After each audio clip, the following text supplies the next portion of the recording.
Tension పడకు. నీకోసం వాడు కోడల్ని తీసుకురాలేడా?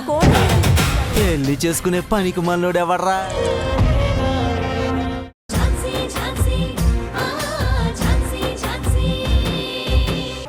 అవును మావయ్య, అదే నిజం. ఇంత జరుగుతుంటే నీకు తెలిసి కూడా నాతో ఎందుకు చెప్పలేదు? ఆ ఝాన్సీ అంటే మన అందరికీ ఇష్టం ఉండదని నీకు తెలుసు కదా. తను మన ఇంట్లో ఉన్న కొద్ది రోజులకే ఇంట్లో మనశ్శాంతి లేకుండా పోయింది. అలాంటిది వీడిని పెళ్లి చేసుకుని ఈ ఇంట్లో అడుగు పెట్టాలని చూస్తుంటే నువ్వెలా ఊరుకున్నావు? ఈ విషయం నాకు చెప్పకుండా ఎందుకు దాచావు? మీ దగ్గర దాచాలని కాదు, ఈ విషయం మీ దాకా తీసుకురావడం ఎందుకని గౌతమ్కి చెప్పి మనసు మార్చి ప్రియాంకతో పెళ్లి కొప్పిద్దామని ప్రయత్నం చేశాను. కానీ ఎంత చెప్పినా గౌతమ్ వినకపోయేసరికి ఇప్పుడు ఈ విషయాన్ని మీతో చెప్తున్నాను. గౌతమ్, మీ అమ్మ చెప్తుంది నిజమేనా?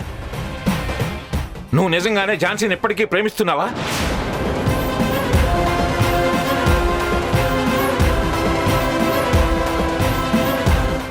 అవును తాతయ్య, నా మనసులో ఇప్పటికీ ఝాన్సీనే ఉంది.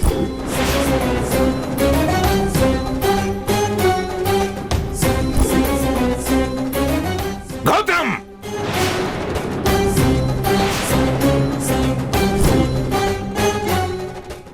నీకేమైనా పిచ్చి పట్టిందా?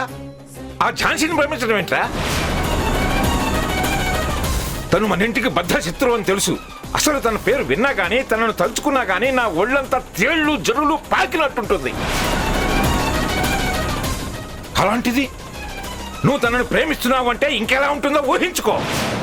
తాతయ్య, అది కాదు తాతయ్య, నేను ఒక్కసారి చెప్పేది వినండి. ఝాన్సీ చాలా అంటే చాలా మంచిది. రేయ్, తన గుణగణాల గురించి తన వ్యక్తిత్వం గురించి నువ్వు మాకు కొత్తగా చెప్పాల్సిన అవసరం లేదు. తన మాయలో ఉన్నది నువ్వు, మేం కాదు. తను చేసిన పనులు గాని నచ్చం గాని అన్నీ నాకు గుర్తుకొస్తున్నాయి. పిల్లల కోసం మన అందరినీ కోర్టుకు లాగి మన పరువును బజారుకి ఇచ్చింది. అదే పిల్లల్ని అడ్డం పెట్టుకుని ప్రియాంక మీద నింద వేసి తనని ఇంటి నుంచి దూరం చేయాలనుకుంది. ఇప్పుడు అవేవి కుదరకపోయేసరికి డైరెక్ట్ గా నిన్నే మాయలో పడేసి ఈ ఇంట్లో తిష్టవేయాలని చూస్తుంది. వాళ్ళక్క మీ అన్నయ్యని ఎలా వలలో వేసుకుందో ఈ ఝాన్సీ కూడా నిన్ను అలాగే వలలో వేసుకోవాలనుకుంటుంది. నా కంఠంలో ఊపిరున్నంత వరకు ఝాన్సీ ఇంటి కోడలుగా అడుగు పెట్టడానికి వీల్లేదు.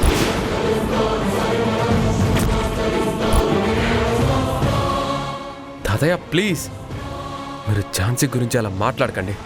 నేనంతే మాట్లాడతాను. బాగా ఆలోచించుకో. నా నిర్ణయాలు ఎంత కఠినంగా ఉంటాయో నీకు తెలుసు. ఒక్కసారి నేను మనిషిని కాదు అనుకుంటే అది నా కన్న బిడ్డైనా సరే నేను క్షమించను. అందుకే ఆ రోజు మీ అన్న రాకేష్ ఇలానే ప్రేమ పేరు చెప్పి ఇంట్లో నుంచి వెళ్ళిపోయాడని వాడిని చచ్చిన వాడి కింద జమకట్టి బ్రతుకుండగానే పిండాలి పడుతూ వచ్చాను. ఆఖరికి వాడు చచ్చినప్పుడు కూడా కనీసం వాడి మొహం కూడా చూడలేదు. అదే పరిస్థితి నీకు రాకుండా చూసుకో. మావయ్య, వద్దు మావయ్య, వాడికి అలాంటి పరిస్థితి ఏమీ రాదు. నేను మాట్లాడతాను వాడితో. అసలు నిన్న అనాలి కమలా, నువ్వు నాకు ముందే ఈ విషయం చెప్పకుండా దాచిపెట్టావు. చిచి, ఏం మనుషులు ఏంటో. ఏం చేస్తావో వాడికి ఎలా నచ్చ చెబుతావో చెప్పు. కానీ వాడు మాత్రం ఝాన్సీ అనే మాట ఎత్తకూడదు. తాతయ్య,